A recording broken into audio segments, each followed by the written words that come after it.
할아버지, 또 엄마를 때렸어. 뭐라고? 6살 손자의 몸에서 발견된 멍. 사위는 웃으며 넘겼지만 진실은 숨길 수 없었습니다. 당신은 왜 이렇게 쓸데없이 예민해? 추석 명절, 온 가족이 모인 자리.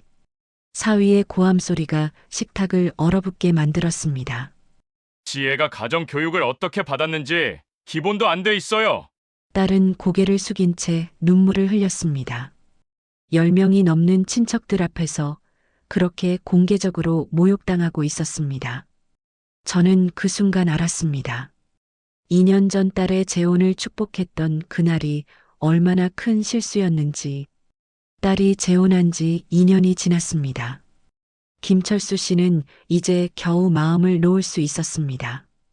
딸 지혜가 첫 결혼에서 받은 상처가 워낙 컸기에 재혼 소식을 들었을 때도 마음 한편이 무거웠습니다. 하지만 새사위 박민주는 첫인상부터 달랐습니다. 장인어른, 편히 앉으세요. 제가 차 한 잔 올릴게요. 예의 바르고 목소리도 차분했습니다. 중견기업 부장이라는 직함도 든든했습니다. 무엇보다 딸이 웃는 얼굴로 아빠, 이번엔 괜찮을 것 같아라고 말할 때 김 씨는 가슴이 뭉클했습니다. 손자 준호는 올해 6살이었습니다. 말수가 적은 편이었지만 착하고 얌전한 아이였습니다. 가끔 눈빛이 어두워 보일 때가 있었지만 김 씨는 새 아빠 적응하느라 그러겠지라고 생각했습니다. 주말마다 손자는 외할아버지 댁에 왔습니다. 준호야, 할아버지랑 공원 갈까? 아이는 고개를 끄덕였지만 그 웃음은 어딘가 조심스러웠습니다. 김 씨는 그날도 손자와 함께 미끄럼틀을 타고 그네를 밀어주고 아이스크림을 사주었습니다. 할아버지, 고마워요. 준호의 작은 목소리가 귓가에 맴돌았습니다. 그런데 그날 저녁 옷을 갈아입히다가 김 씨는 멈칫했습니다. 준호의 팔뚝 안쪽에 작은 멍 자국이 보였습니다. 동그랗고 푸른빛이 도는 선명한 손가락 자국이었습니다. 준호야, 이거 어디서 다쳤어? 김 씨가 조심스럽게 물었습니다. 아이는 잠깐 망설이다가 작게 대답했습니다. 그냥 넘어졌어요. 목소리가 떨렸습니다. 6살 아이의 거짓말은 눈빛에서 바로 드러났습니다. 하지만 김 씨는 더 묻지 않았습니다. 아이가 두려워하는 것 같았기 때문입니다. 저녁 식사 자리. 사위 박민준이 딸과 손자를 데리러 왔습니다. 장인어른, 오늘도 준호 돌봐주셔서 감사합니다. 아니야, 손자 보는 게 어디 힘들겠나? 김 씨는 애써 웃으며 말했습니다. 그러다 슬쩍 물었습니다. 그런데 준호 팔에 멍이 좀 있던데 어디 부딪혔나? 순간 사위의 표정이 미세하게 굳었습니다. 하지만 곧바로 밝은 미소로 돌아왔습니다. 아, 그거요?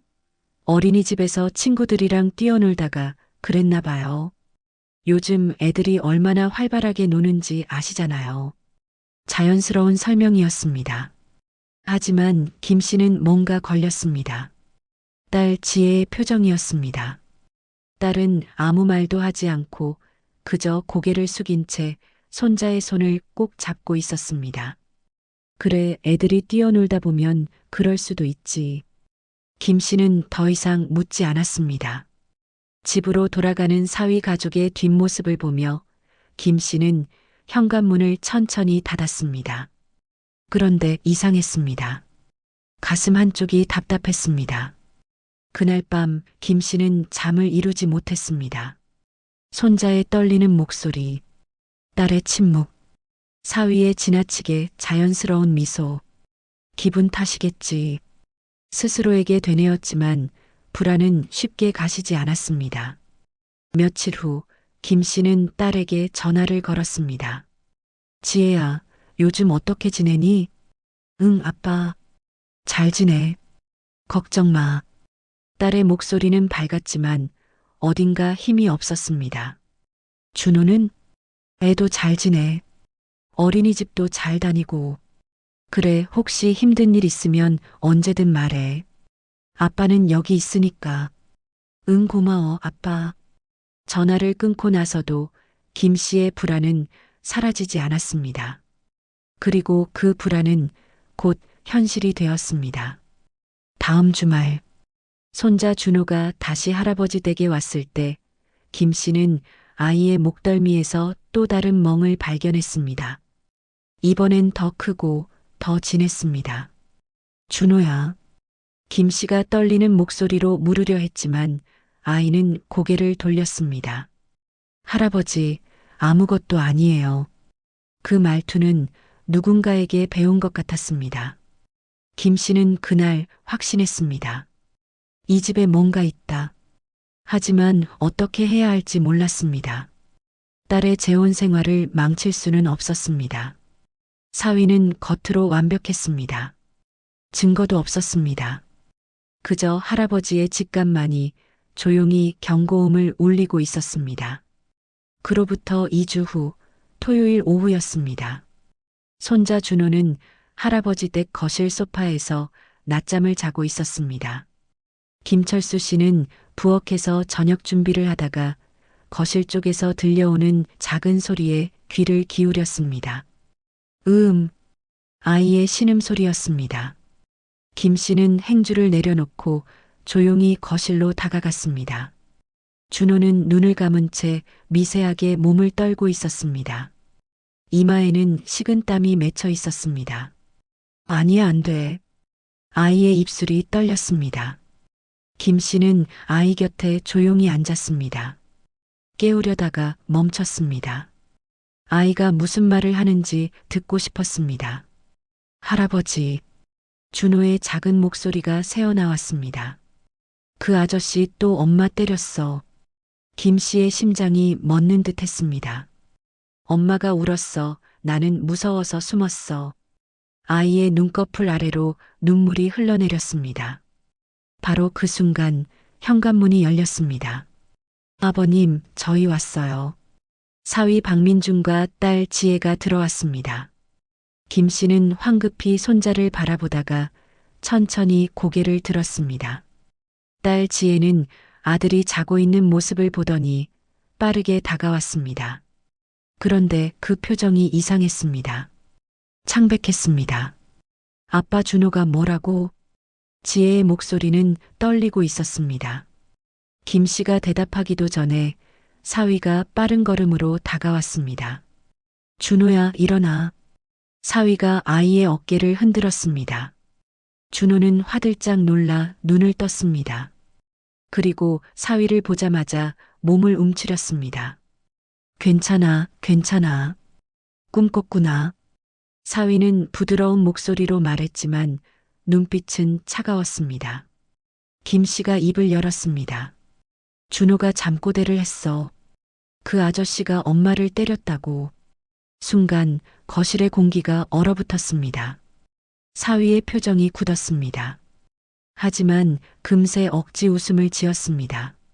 아, 그거요? 장인어른, 애들은 원래 상상력이 풍부해서 그래요. 요즘 유치원에서 동화책도 많이 보고 TV도 보잖아요. 그게 다 섞여서 잠결대로 나오는 거예요. 설명은 논리적이었습니다.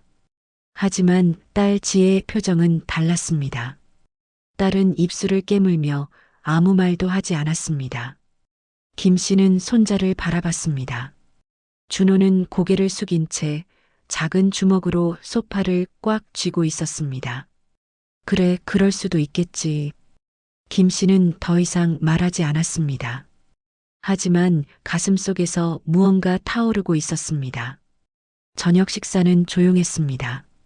사위는 평소처럼 밝게 이야기를 나눴지만 딸과 손자는 거의 말이 없었습니다. 김 씨는 계속 준호를 관찰했습니다. 아이는 밥을 먹다가도 자꾸 사위 쪽을 힐끔힐끔 쳐다봤습니다. 그리고 사위와 눈이 마주치면 재빨리 고개를 숙였습니다. 식사가 끝나고 사위 가족은 집으로 돌아갔습니다. 아버님, 다음 주에 또 뵙겠습니다. 그래, 조심해서 가거라. 현관문이 닫혔습니다. 김 씨는 그날 밤 잠을 이룰 수 없었습니다. 손자의 잠꼬대가 계속 귓가에 맴돌았습니다.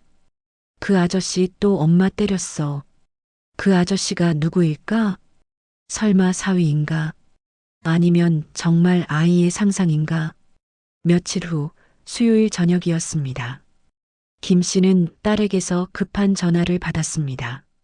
아빠, 저 지금 준호 데리고 갈게. 급한 일이 생겨서. 목소리가 다급했습니다. 30분 후 딸이 손자를 데리고 나타났습니다. 딸의 눈은 붉게 부어 있었습니다. 지혜야, 무슨 일이야? 아빠, 그냥 오늘 하루만 준호 좀 봐줄 수 있어? 딸은 대답을 회피했습니다. 그래, 그럼. 김 씨는 손자를 받아 안았습니다. 그런데 그때 준호의 옷깃이 흘러내리면서 어깨 부분이 드러났습니다. 김 씨는 숨이 막혔습니다. 아이의 어깨에는 크고 검푸른 멍이 있었습니다. 지난번보다 훨씬 선명하고 넓었습니다. 지혜야, 이게 뭐야? 김 씨가 떨리는 목소리로 물었습니다. 딸은 재빨리 준호의 옷을 다시 올려가리며 말했습니다. 아빠, 괜찮아. 애가 그냥 계단에서 넘어졌어. 정말이야. 하지만 딸의 눈은 거짓말을 하고 있었습니다. 지혜야, 나한테 숨기지 마. 무슨 일이야? 김 씨가 딸의 어깨를 잡았습니다. 딸은 고개를 저었습니다. 눈물이 볼을 타고 흘러내렸습니다. 아빠, 말할 수 없어. 그냥 오늘 하루만 준호 좀 부탁해. 그렇게 말하고 딸은 서둘러 집을 나갔습니다. 김 씨는 손자를 안고 서 있었습니다. 아이는 할아버지 품에 안긴 채 작게 떨고 있었습니다. 준호야, 할아버지한테 말해줄 수 있어? 누가 그랬어? 아이는 고개를 저었습니다. 그리고 작은 목소리로 말했습니다. 말하면 엄마가 더 혼나요. 그 한마디에 김 씨는 모든 것을 깨달았습니다. 이건 단순한 사고가 아니었습니다. 이건 누군가의 폭력이었습니다. 그리고 딸은 그걸 숨기고 있었습니다. 김 씨는 그날 밤 결심했습니다. 더 이상 모른 척할 수 없다. 그날 이후 김철수 씨는 사위를 다른 눈으로 보기 시작했습니다. 주말마다 사위가 손자를 데리러 올 때마다 김 씨는 세심하게 관찰했습니다. 사위의 말투, 표정, 행동 하나하나가 이제는 의심스러웠습니다. 어느 일요일 오후였습니다. 사위가 거실 소파에 앉아 휴대폰을 보고 있었습니다. 김 씨는 주방에서 차를 준비하다가 우연히 사위의 휴대폰 화면을 보게 됐습니다. 진동과 함께 메시지가 떴습니다. 민준아, 어제 일 말해야 할 것 같아. 그 남자 또 폭발했어. 애는 괜찮아? 김 씨의 손이 멈췄습니다. 그 남자라는 단어가 뇌리를 스쳤습니다. 손자가 잠꼬대로 했던 말과 똑같았습니다. 사위는 재빨리 휴대폰을 뒤집어 화면을 가렸습니다. 그리고 고개를 들어 김 씨와 눈이 마주쳤습니다. 장인어른, 사위의 목소리는 차가웠습니다. 방금 제 휴대폰 보셨습니까? 아니, 그냥 지나가다가. 남의 문자 보시는 건 예의가 아니지 않습니까? 사위의 말투가 달라졌습니다. 평소의 공손함은 사라지고 날카로운 경계심이 드러났습니다. 김 씨는 침착하게 대답했습니다. 미안하네. 그럴 의도는 아니었어. 저도 장인어른 사생활을 함부로 들여다보지 않습니다. 서로 선을 지켜야 하지 않겠습니까? 위협이었습니다. 김 씨는 아무 말 없이 고개를 끄덕였습니다. 하지만 마음속으로는 확신했습니다. 저 문자에 뭔가 있다. 저녁 식사 후 사위는 평소보다 일찍 일어났습니다. 장인어른, 오늘은 일찍 들어가 봐야 할 것 같습니다. 내일 아침 일찍 출근해야 해서요. 그래, 조심해서 가거라. 사위는 손자를 데리고 현관으로 향했습니다. 그런데 준호가 신발을 신다가 갑자기 멈칫했습니다. 준호야, 빨리 신어. 사위의 목소리가 낮게 깔렸습니다. 아이는 고개를 숙인 채 황급히 신발을 신었습니다. 그 순간 김 씨는 명확히 봤습니다. 아이가 떨고 있었습니다. 사위의 손이 준호의 어깨를 잡자 아이는 움찔하며 몸을 움츠렸습니다. 그 반응은 본능적이었습니다. 맞을 것 같은 사람 앞에서 몸을 사리는 그런 반응이었습니다. 준호야, 할아버지한테 인사해. 안녕히 계세요. 아이의 목소리는 떨렸습니다. 김 씨는 현관문이 닫힐 때까지 그 모습을 지켜봤습니다. 그리고 문이 닫히자마자 주저앉았습니다. 아이가 무서워하고 있어. 더 이상 의심이 아니었습니다. 확신이었습니다. 다음 날 아침 김 씨는 딸에게 전화를 걸었습니다. 지혜야, 아빠야. 응, 아빠. 무슨 일이야? 너 지금 괜찮아? 응. 왜? 딸의 대답은 짧고 조심스러웠습니다. 지혜야, 아빠한테 솔직하게 말해봐. 민준이가 너한테 뭐 하는 거 아니야? 전화기 너머로 긴 침묵이 흘렀습니다. 아빠, 괜찮아. 괜찮은 게 아니잖아. 준호가 그렇게 무서워하는데. 아빠, 딸의 목소리가 떨렸습니다.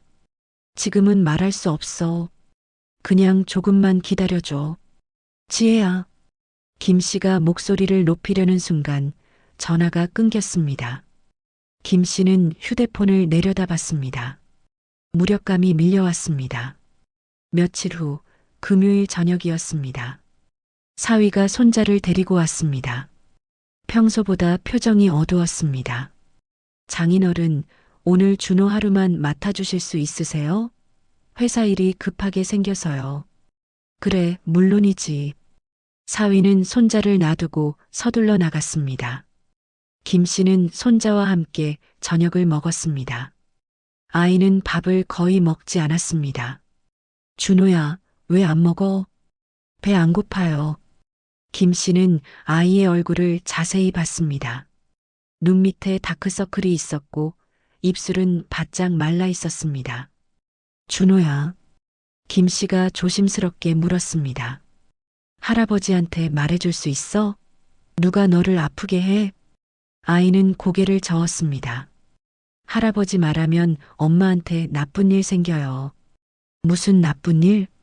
새아빠가 엄마한테 화내요. 김 씨의 가슴이 철렁 내려앉았습니다. 새아빠가 엄마한테 뭐해? 아이는 대답하지 않았습니다. 그저 작은 주먹으로 눈물을 닦았습니다. 그날 밤 준호는 할아버지 옆에서 잠이 들었습니다. 김 씨는 아이의 잠든 얼굴을 바라봤습니다. 어린 손자는 자면서도 미세하게 떨고 있었습니다. 내가 지켜줄게. 김 씨는 작게 속삭였습니다. 더 이상 너를 무서워하게 내버려 두지 않을 거야. 새벽 3시, 김 씨는 잠들지 못하고 거실에 앉아 있었습니다. 사위의 문자 메시지, 손자의 잠꼬대, 딸의 침묵, 아이가 떠는 모습, 모든 퍼즐 조각이 맞춰지기 시작했습니다. 이제는 확실히 알아야 해. 증거를 모아야 했습니다. 딸을 설득하려면 객관적인 증거가 필요했습니다. 그날 밤 김철수 씨는 결심했습니다. 내가 직접 나서야 한다. 사장, 추석 연휴였습니다. 김철수 씨의 집에는 온 가족이 모였습니다.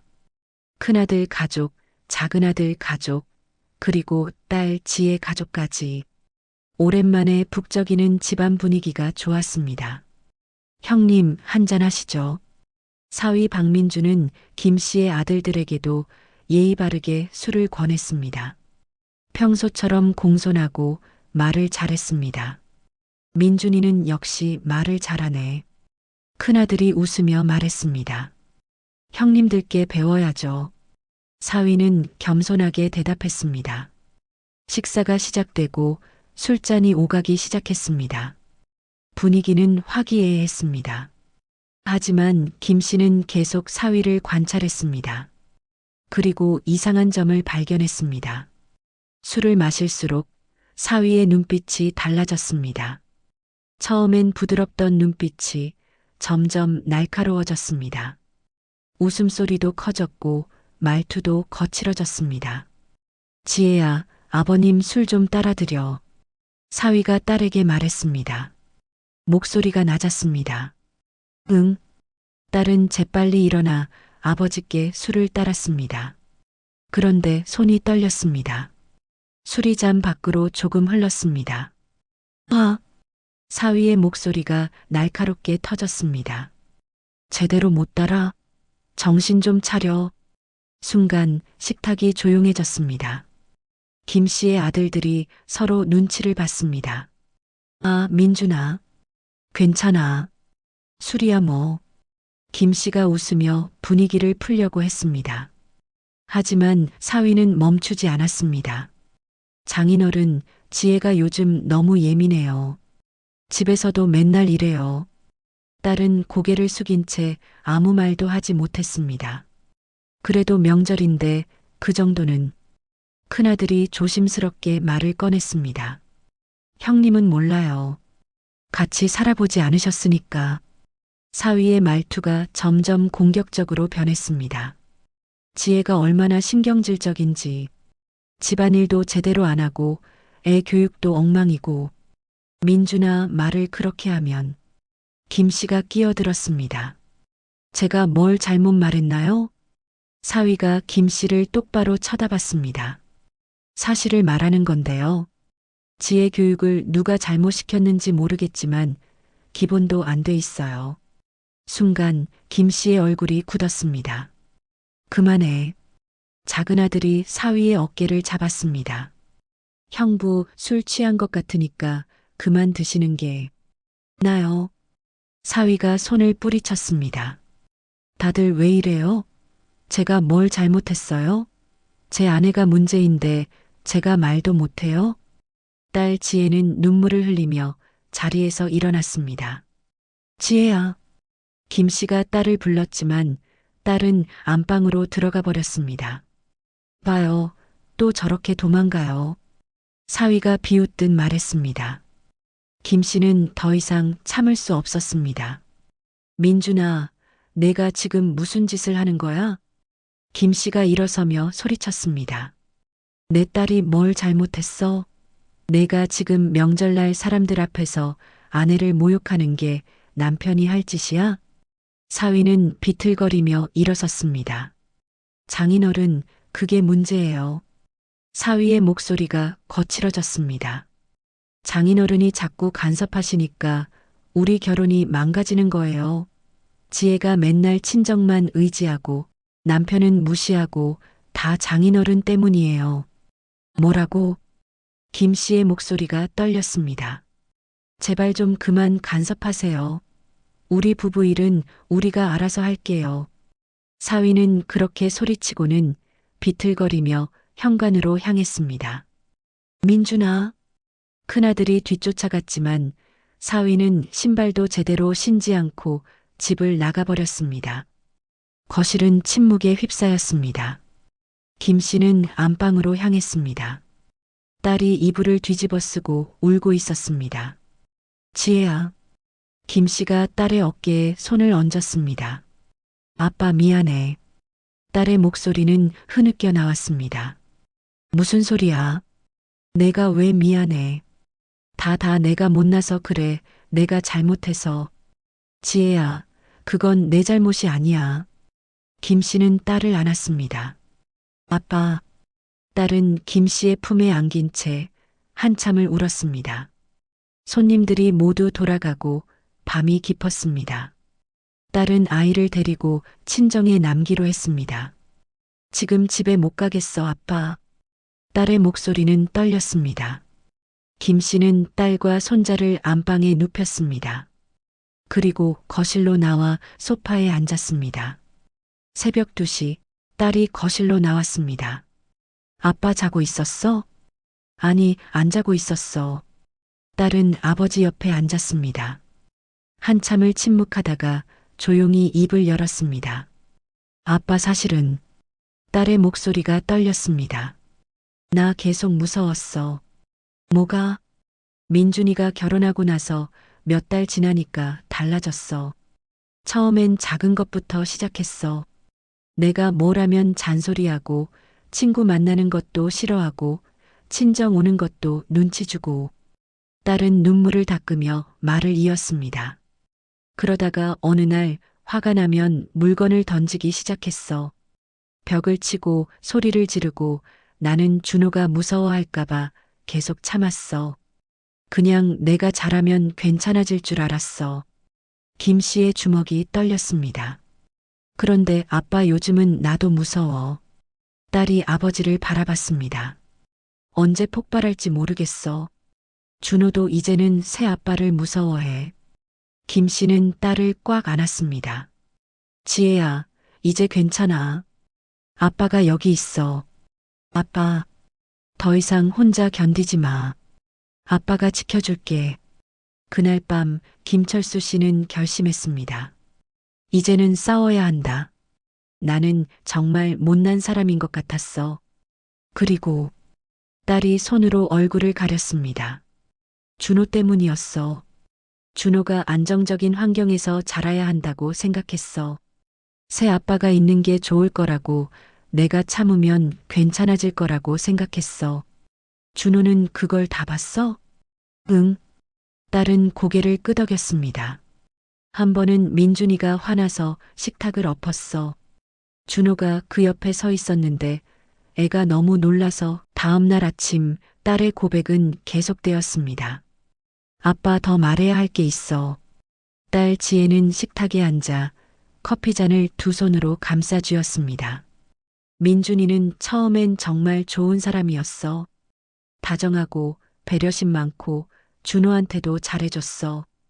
김 씨는 조용히 딸의 말을 들었습니다. 그런데 신혼여행에서 돌아온 직후부터 달라지기 시작했어. 처음엔 작은 거였어. 내가 입는 옷에 대해 이래라 저래라 하고 친구들 만나는 것도 왜 자꾸 밖에 나가냐고 묻고. 딸의 손이 떨렸습니다. 한 달쯤 지나니까 내가 휴대폰 보는 것도 감시했어. 누구랑 문자하냐, 누가 전화했냐 매번 물어봤어. 나는 숨길 게 없으니까 다 보여줬어. 그런데 그게 당연해진 거야. 그 다음은? 김 씨가 조심스럽게 물었습니다. 석 달쯤 됐을 때 처음으로 물건을 던졌어. 딸의 목소리가 떨렸습니다. 내가 저녁을 늦게 차렸다고 리모컨을 벽에 던졌어. 그리고 소리를 질렀어. 당신은 집안일도 제대로 못하냐고. 지혜야. 나는 놀라서 사과했어. 그랬더니 민준이가 갑자기 울더라. 미안해. 내가 회사에서 스트레스를 너무 받아서 그랬어라고. 나는 이해하려고 했어. 한 번쯤은 그럴 수 있다고 생각했어. 딸은 눈물을 닦았습니다. 근데 그게 한 번이 아니었어. 한 달에 한 번, 일주일에 한 번, 그러다가 거의 매일 뭔가 마음에 안 들면 소리 지르고 물건 던지고 벽을 주먹으로 쳤어. 김 씨의 얼굴이 굳었습니다. 나를 직접 때리진 않았어. 하지만 내 옆에 있는 물건을 부수고 벽을 쳤어. 그게 더 무서웠어. 다음은 나일 수도 있겠다는 생각이 들었거든. 지혜야, 왜 그때 말하지 않았어? 아빠 부끄러웠어. 첫 번째 결혼도 실패했는데 두 번째도 실패하면 그 자리에서 오줌을 쌌어. 그런데 민준이는 내가 버릇없이 키워서 그렇다고 나한테 화를 냈어. 김 씨는 주먹을 불끈 쥐었습니다. 그 후로 준호는 민준이만 보면 숨어. 말도 안 하려고 하고 눈도 안 마주치려고 해. 6살 아이가 집에서 숨 쉬는 것도 조심스러워하는 거야. 지혜야, 아빠 나 잘못 선택한 것 같아. 준호를 지키려고 했던 선택이 오히려 준호를 더 아프게 한 것 같아. 딸은 그렇게 말하며 눈물을 쏟아냈습니다. 김 씨는 딸을 꽉 안았습니다. 지혜야, 내 잘못이 아니야. 이제는 아빠가 나설 거야. 아빠, 그런데 딸이 불안한 얼굴로 말했습니다. 민준이가 가만히 있지 않을 거야. 그 사람 겉으로는 좋은 사람처럼 보이잖아. 사람들도 다 그 사람 편일 거야. 딸의 우려는 현실이 되었습니다. 사흘 후 김 씨는 큰아들에게서 전화를 받았습니다. 아버지, 매영이 저한테 전화했어요. 민준이가? 네. 아버지가 지혜 누나를 부추겨서 이혼하게 만들려 한대요. 그리고 누나가 원래 정신적으로 불안정했는데 아버지가 그걸 악화시킨다고. 뭐라고? 김 씨의 목소리가 높아졌습니다. 매영 말로는 누나가 피해망상이 심해서 멀쩡한 사람을 학대자로 몰고 있대요. 그리고 아버지가 그걸 믿고 부부 사이를 갈라놓고 있다고. 그게 무슨 소리야? 저도 처음엔 못 믿었어요. 그런데 매영이 울면서 얘기하는데 진짜 억울한 것처럼 들리더라고요. 김 씨는 허탈했습니다. 너도 그 말을 믿는 거냐? 아버지, 저는 잘 모르겠어요. 추석날 매영이 술 취해서 그랬을 수도 있고 누나도 예민해 보였고 전화를 끊고 김 씨는 한숨을 내쉬었습니다. 이틀 후 작은 아들에게서도 비슷한 전화가 왔습니다. 아버지, 매영이 저한테도 연락했어요. 지혜 누나 정신과 치료 기록도 있대요. 결혼 전부터 우울증이 있었다고. 그건 첫 번째 결혼 때문에 힘들어서 잠깐 상담받은 거야. 매영은 그게 지금까지 계속되고 있대요. 그래서 누나가 현실을 왜곡해서 받아들인다고. 김 씨는 무너지는 기분이었습니다. 사위는 교묘했습니다. 딸의 과거를 이용해 딸을 문제 있는 사람으로 만들고 있었습니다. 그리고 김 씨를 딸을 부추기는 나쁜 아버지로 만들고 있었습니다. 며칠 후 김 씨의 형제들에게서도 전화가 왔습니다. 철수야, 내 사위가 우리한테도 연락했어. 자네가 애들 결혼 생활 망치고 있다면서? 형님, 그게 아니라. 사위 말로는 지혜가 정신적으로 불안정한데 자네가 이혼하라고 부추긴대. 손자까지 데리고 친정에 가뒀다면서? 형님, 사실은. 철수야, 자식 결혼 생활에 부모가 너무 개입하면 안 돼. 젊은 부부가 알아서 하게 놔둬. 김 씨는 말을 잃었습니다. 그날 밤 김 씨는 딸과 마주 앉았습니다. 지혜야, 민준이가 사람들한테 연락하고 있어. 알아, 나도 친구들한테 연락 왔어. 다들 민준이 편을 들더라. 우리가 고립되고 있어. 아빠 그만둘까? 나 때문에 아빠까지. 안 돼. 김 씨가 단호하게 말했습니다. 지금 물러서면 넌 평생 저 사람 소나기에 갇혀 살아. 그리고 준호도. 김 씨는 딸의 손을 잡았습니다. 우리가 지금 외로워도 포기하면 안 돼. 진실은 결국 드러나. 딸은 고개를 끄덕였습니다. 하지만 두 사람 모두 알고 있었습니다. 앞으로의 싸움이 얼마나 힘들지. 김철수 씨는 더 이상 기다릴 수 없었습니다. 주변 사람들은 모두 사위 편이었지만 김 씨는 손자를 믿기로 했습니다. 6살 아이가 거짓말을 할 이유가 없었습니다. 김 씨는 아동심리 전문 상담센터를 찾았습니다. 선생님, 제 손자를 상담해 주실 수 있을까요? 어떤 문제인가요? 아이가 잠꼬대를 하는데 폭력 장면을 목격한 것 같아서요. 상담사 이지은 씨는 고개를 끄덕였습니다. 아이를 데려오세요. 며칠간 관찰하고 놀이치료를 통해 확인해 보겠습니다. 일주일 동안 준호는 매일 상담센터에 다녔습니다. 김 씨는 매번 대기실에서 기다렸습니다. 유리창 너머로 손자가 인형을 가지고 노는 모습이 보였습니다. 어느 날 준호는 인형 2개를 들고 있었습니다.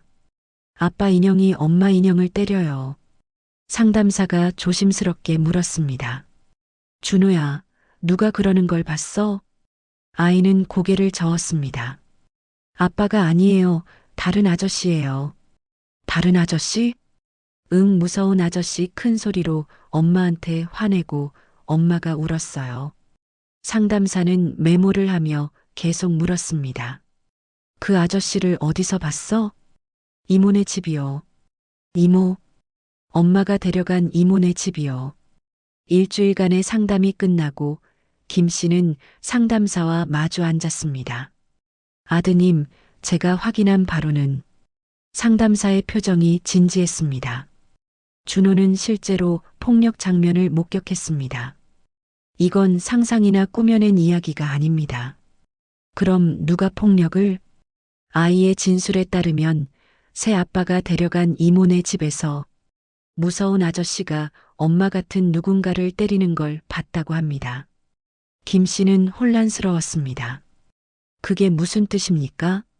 제 생각엔 아이가 목격한 건 실제 엄마가 아닐 수도 있습니다. 하지만 아이의 인식 속에서는 여자와 엄마가 동일시됐을 가능성이 있습니다. 상담사는 메모를 넘기며 말했습니다. 그리고 중요한 건 아이가 그 장면을 여러 번 목격했다는 겁니다. 반복적인 노출로 인해 외상 후 스트레스 증상이 나타나고 있습니다. 그럼 제 사위가 따님과 직접 대화해 보시는 게 좋겠습니다. 아이를 그런 환경에 데려간 사람이 누구인지 확인하셔야 합니다. 김 씨는 상담 기록을 들고 집으로 돌아왔습니다. 그날 저녁 딸과 마주 앉았습니다. 지혜야, 내가 준호를 어디 데려간 적 있어? 이모네 집이라고? 딸은 고개를 가로저었습니다. 없는데 내가 아는 친구 중에 준호한테 이모라고 불리는 사람 없어. 그럼 민준이가 데려갔을 수도 있어? 딸의 표정이 굳었습니다. 민준이가 준호를 어디 데려갔다고? 상담사 선생님 말로는 준호가 새 아빠가 데려간 이모네 집이라고 했대. 딸은 휴대폰을 꺼내 통화 기록을 확인했습니다. 민준이는 주말에 가끔 준호를 데리고 나갔어. 공원 간다고 했는데. 언제? 한 달에 두세 번? 토요일 오후에. 김 씨는 뭔가 이상하다고 느꼈습니다. 지혜야, 민준이 휴대폰 위치 추적 같은 거 할 수 있어? 예전에 가족 위치 공유 앱을 깔긴 했는데 민준이가 껐을 거야. 기록은 남아있을 거 아니야? 딸은 휴대폰으로 앱을 열었습니다. 그리고 지난 기록을 확인하기 시작했습니다. 아빠 여기 봐. 딸이 화면을 보여줬습니다. 지난 석 달간 매주 토요일 오후마다 사위는 같은 장소에 있었습니다. 집에서 30분 거리의 아파트 단지였습니다. 이 주소가 뭐야? 모르겠어. 민준이가 아는 사람 집인가? 김 씨는 주소를 메모했습니다. 내가 한번 알아볼게. 다음 날 김 씨는 그 아파트로 향했습니다. 낡은 빌라촌이었습니다. 김 씨는 관리인을 찾아갔습니다. 혹시 이 동네에 박민준이라는 사람 알아요? 박민준? 잘 모르겠는데요. 30대 후반 남자, 키 크고. 아, 혹시 삼동에 사는 미현이네 남자친구? 미현이요? 네, 최미현이라고. 저기 삼동 302호 사는데 남자친구가 주말마다 와요. 가끔 애도 데리고 오고. 김 씨의 심장이 쿵 내려앉았습니다. 그 남자 결혼한 사람 아니에요? 관리인이 수군거렸습니다. 글쎄요, 그건 잘 모르겠어요. 근데 미연이네도 남자 하나 살아요. 둘이 사는 것 같던데. 남자요? 네, 좀 거친 사람이에요. 가끔 소리 지르고 그래요. 경찰 몇 번 왔었어요. 김 씨는 다리에 힘이 풀렸습니다.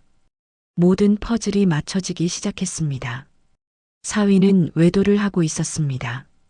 그 여자에게는 동거 남성이 있었습니다. 사위는 주말마다 준호를 그 집에 데려갔습니다. 그리고 그 집에서 폭력이 일어났습니다.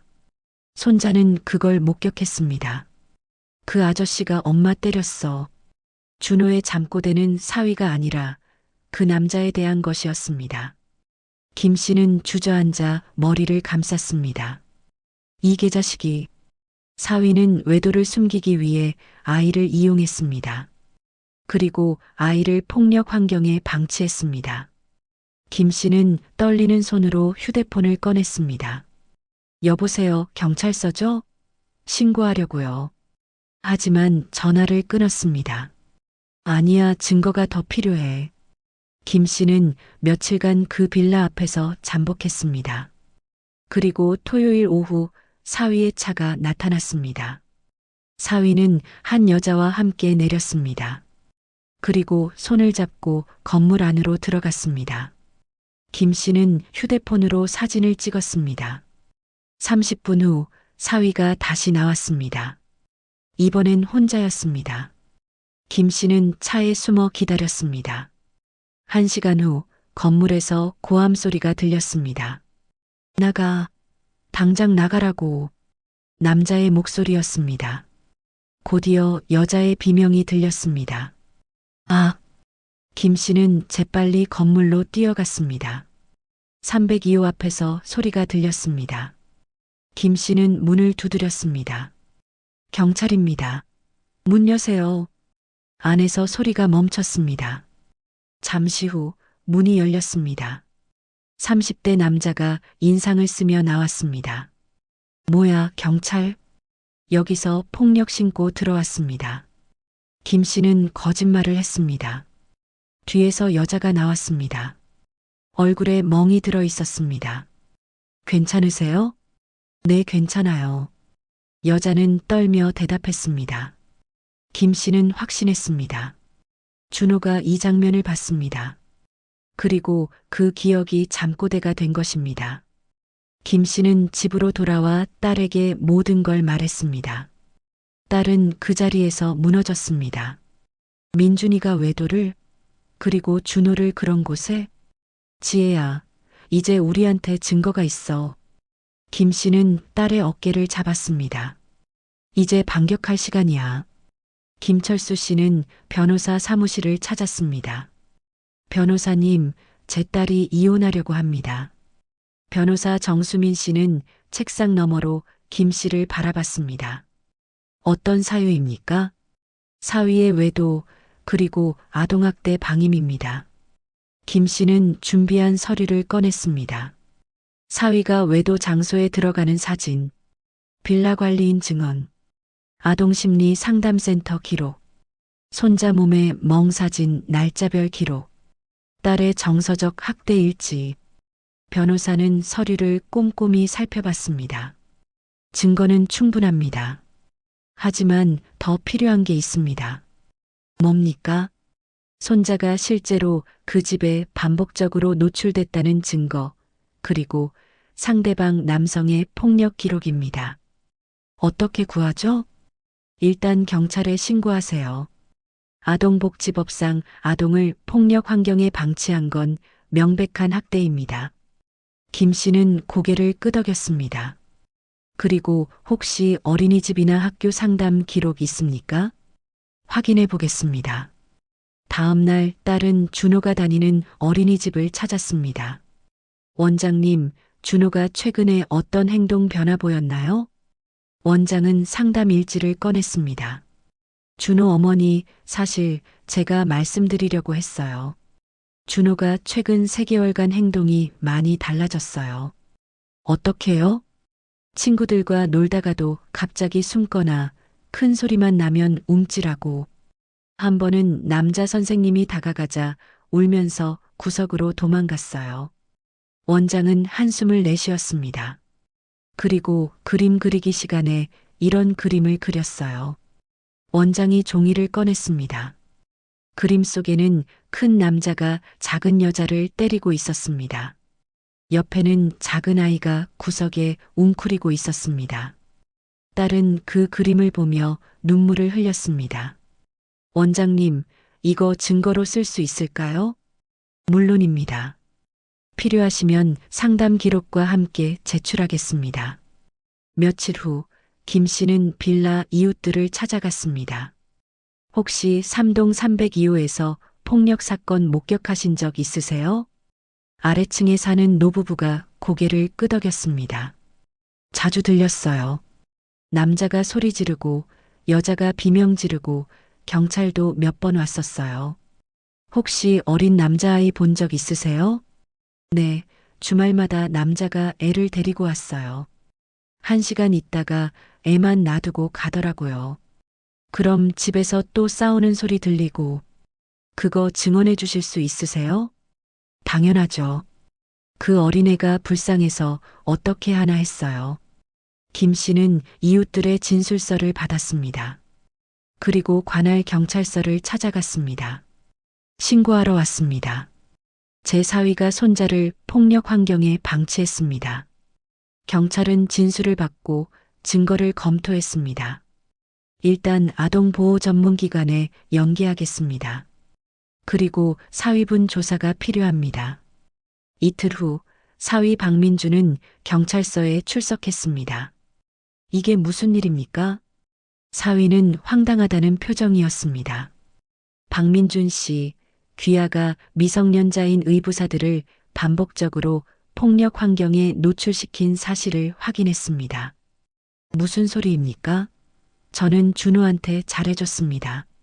5호빌라 302호 최미연 씨 집에 준호를 데려간 사실 있습니까? 사위의 표정이 굳었습니다. 그건 친구 집인데 최미연 씨와의 관계가 어떻게 됩니까? 친구입니다. 경찰은 사진을 꺼내 보여줬습니다. 사위가 그 여자와 손을 잡고 걷는 사진이었습니다. 이것도 친구 사이입니까? 사위는 말문이 막혔습니다. 그리고 그 집에는 폭력 전과가 있는 남성이 동거하고 있습니다. 경찰 출동 기록만 석 달에 5번입니다. 귀하는 아이를 그런 환경에 방치했습니다.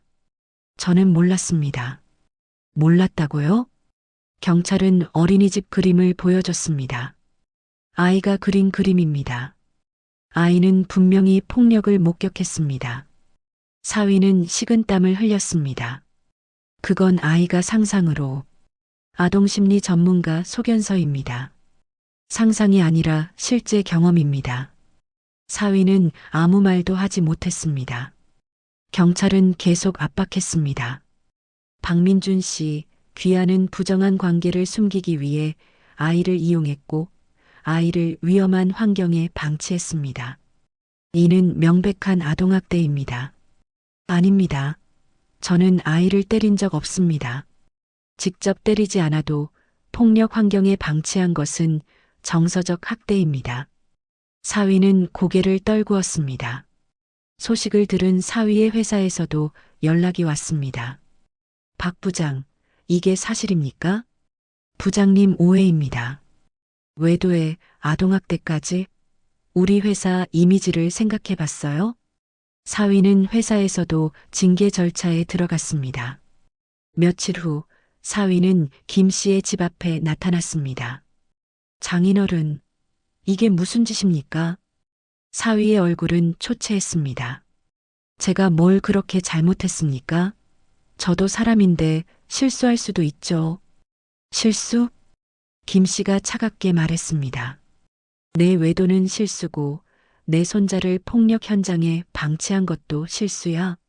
저는 몰랐습니다. 그 남자가 그렇게 폭력적인 줄 몰랐어요. 몰랐다고 해서 용서받을 수 있다고 생각해? 사위는 무릎을 꿇었습니다. 장인어른, 제발 한 번만 용서해 주세요. 제가 잘못했습니다. 다시는 안 그러겠습니다. 늦었어. 김 씨는 문을 닫으려 했습니다. 장인어른, 사위가 문을 붙잡았습니다. 제가 지혜 데리고 가겠습니다. 제 아내예요. 내 아내가 아니야. 이제 곧 남이 될 거야. 장인어른이 우리 가정을 파괴했어요. 다 장인어른 때문입니다. 사위는 소리를 질렀지만 김 씨는 대응하지 않았습니다. 준호 때문에 이러시는 거죠? 제가 준호한테 사과할게요. 내가 사과할 상대는 준호만이 아니야. 김 씨는 차갑게 말했습니다. 넌 내 딸의 인생을 망쳤어. 그리고 내 손자에게 평생 지워지지 않을 상처를 줬어. 사위는 그 자리에 주저앉았습니다. 김 씨는 집 안으로 들어가며 마지막으로 말했습니다. 이제 법정에서 보자. 석 달 후 법정이었습니다. 피고 박민주는 혼인 관계 중 부정한 관계를 유지했으며 미성년자인 의부사들을 반복적으로 폭력 환경에 노출시켜 정서적 학대를 가했습니다.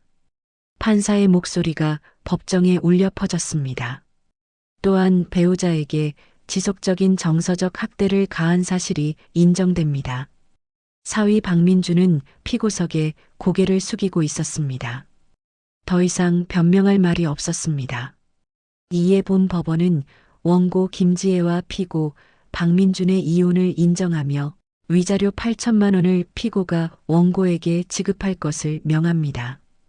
판사가 계속 말했습니다. 또한 미성년자 준호에 대한 친권 및 양육권은 친모인 원고에게 부여하며 피고는 준호에게 접근금지 명령을 받습니다. 기간은 2년으로 합니다. 재판장님, 사위가 떨리는 목소리로 말했습니다. 준호를 한 번만 보게 해주세요. 피고는 아동학대 가해자로 판단되었습니다. 접근금지 명령을 위반할 시 처벌받을 것입니다. 판사의 목소리는 단호했습니다. 이상으로 선고를 마칩니다. 법정을 나서며 딸 지혜는 아버지의 손을 꽉 잡았습니다. 아빠 끝났어. 그래, 이제 끝났어. 김철수 씨는 딸을 안았습니다.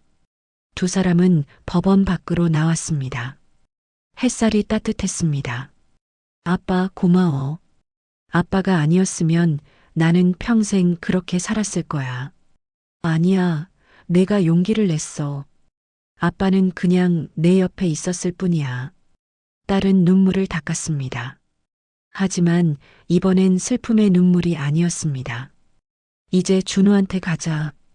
두 사람은 할머니 집으로 향했습니다. 준호는 할머니와 함께 마당에서 놀고 있었습니다. 엄마, 준호가 달려왔습니다. 딸은 아들을 꽉 안았습니다.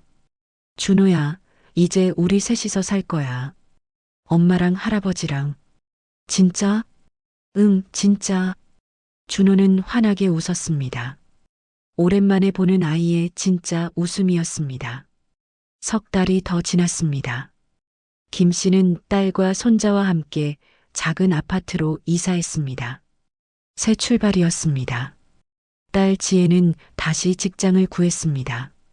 오래전에 그만뒀던 회계 일을 다시 시작했습니다. 아빠, 출근할게. 준호 좀 부탁해. 그래, 걱정 마. 천천히 가. 매일 아침 딸이 출근하면 김 씨는 손자를 어린이집에 데려다 줬습니다. 할아버지, 나 오늘 친구랑 놀았어. 그래, 재미있었어? 응, 나 이제 무섭지 않아. 준호는 날이 갈수록 밝아졌습니다. 어린이집 선생님도 놀랄 정도로 변화했습니다. 준호 할아버지, 요즘 준호가 정말 많이 좋아졌어요. 친구들이랑 잘 놀고 웃음도 많아지고 다행입니다. 처음엔 걱정이 많았는데 이렇게 회복할 줄 몰랐어요. 가족의 사랑이 정말 중요하다는 걸 다시 느꼈습니다. 김 씨는 고개를 끄덕였습니다. 어느 토요일 오후 세 가족은 공원에 나들이를 갔습니다. 준호는 미끄럼틀을 타고 그네를 타며 즐거워했습니다. 엄마, 할아버지, 나 봐. 조심해. 딸은 환하게 웃으며 아들을 지켜봤습니다. 김 씨는 벤치에 앉아 그 모습을 바라봤습니다. 가슴이 따뜻해졌습니다. 아빠, 딸이 옆에 앉았습니다. 응? 나 행복해. 딸의 목소리는 진심이었습니다. 그동안 행복이 뭔지 잊고 살았는데 이게 행복이었구나. 지혜야, 아빠가 포기하지 않아줘서 고마워. 내가 괜찮다고 말할 때도 아빠는 믿지 않았잖아. 그게 나를 구했어. 김 씨는 딸의 손을 잡았습니다. 넌 내 딸이야. 내가 어떻게 포기하겠니? 두 사람은 한동안 말없이 앉아 있었습니다. 해가 저물고 세 사람은 집으로 돌아왔습니다. 저녁을 먹고 준호를 씻기고 잠자리에 눕혔습니다. 할아버지, 오늘 정말 재미있었어. 그래, 내일 또 가자. 응. 할아버지, 나 할아버지 좋아. 할아버지도 준호 좋아. 김 씨는 손자의 이마에 입을 맞췄습니다.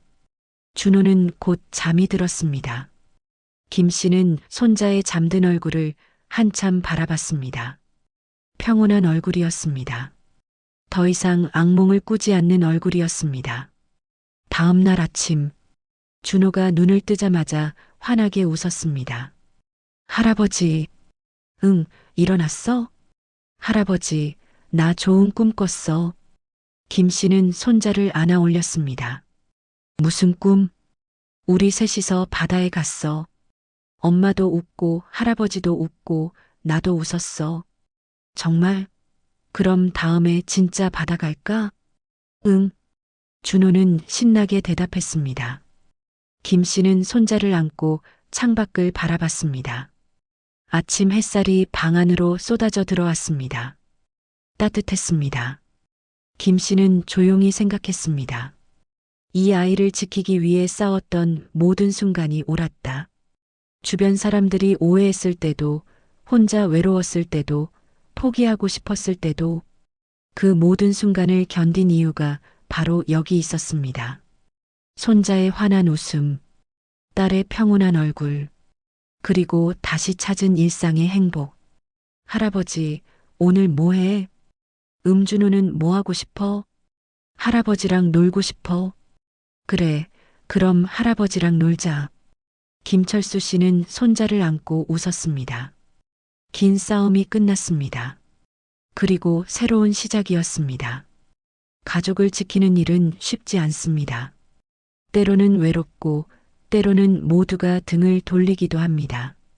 하지만 포기하지 않는 사랑이 있다면 반드시 빛을 찾을 수 있습니다.